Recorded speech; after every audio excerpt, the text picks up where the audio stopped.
लगातार जारी है, जिसमें घना कोहरा, कम विजिबिलिटी और प्रदूषण गुणवत्ता गंभीर स्तर पर है, जिससे जनजीवन खास करके विमान और रेल सेवाएं प्रभावित हो रही है और स्वास्थ्य संबंधी चिंताएं भी बढ़ रही है, जिससे लोगों को मास्क पहनने और सावधानी बरतने की सलाह दी जा रही है। एक रिपोर्ट दिखाते हैं आपको।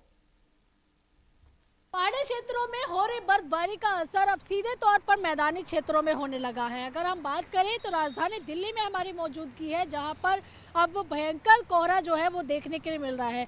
और दूसरी तरफ पहले से ही दिल्ली वासी जो है पोल्यूशन की मार झेल रहे थे, लेकिन अब देखिए आप विजिबिलिटी इतनी लो है कि आपको 50 से 100 मीटर तक आने वाली गाड़ियां बिना हेडलाइट जलाए नहीं दिख रही है। यानी कि सामने से देखिए जो वाहन आ रहे हैं, अगर उन्होंने हेडलाइट नहीं जलाई, जैसे ये ऑटो सामने आप देख पा रहे होंगे, ये ऑटो आया है, इसकी हेडलाइट नहीं जली हुई थी तो ये दिख ही नहीं रहा था कि सामने से जो है कोई वाहन। इसी तरीके दूसरा ऑटो चालक भी आया, देखिए इन्होंने भी हेडलाइट जो है वो नहीं जलाई हुई है। तो आप इस बात से अंदाज़ा लगाइए कि ये जो लोग हैं कहीं ना कहीं देखिए एक दुर्घटना का कारण भी बन सकते हैं। विजिबिलिटी की बात करें तो सामने मौजूद हमें देखिए बिल्डिंग नहीं दिख रही, यानी कि अब 50 मीटर की भी विजिबिलिटी नहीं बची है।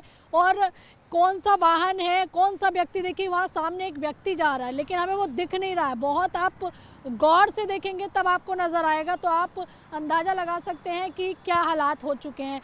हॉस्पिटल्स की बात करें तो लंबी लंबी कतारों में लोग जो है वो अब लाइनों में लगे हुए हैं। कुछ मौसम की मार से परेशान है, कुछ पोल्यूशन की वजह से परेशान है। यानी कि ठंड और पोल्यूशन दोनों ही लोगों के बीमार होने का कारण बन रहा है।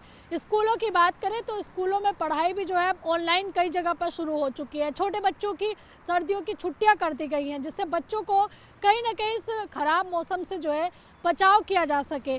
और हालात ये है कि दिल्ली में जो है जगह जगह आग आप जला नहीं सकते हैं, तो ऐसे में निचला तबका काफ़ी ज़्यादा प्रभावित नज़र आ रहा है, क्योंकि जो मजदूर वर्ग है जिनके कह सकते हैं कि सर पे जो है वो छत नहीं है, उन लोगों को दिक्कत हो रही है। उन लोगों के लिए कहीं ना कहीं सरकार ने रैन बसेरों की व्यवस्था ज़रूर की है, लेकिन इसके बावजूद भी क्या वो पर्याप्त हैं, क्या वहाँ पर सुविधाएं हैं, ये भी एक बड़ा सवाल है। क्योंकि यहाँ पर कई सामाजिक संगठन ज़रूर आगे आकर लोगों को कंबल वितरण का काम करते हैं। न्यूज़ इंडिया भी कहेगा कि आप भी लोगों की मदद कीजिए, क्योंकि इस कड़ाके की ठंड में और पोल्यूशन की मार जिस तरह से लोगों पर पड़ रही है, ऐसे में जनजीवन सबसे ज़्यादा प्रभावित हो रहा है।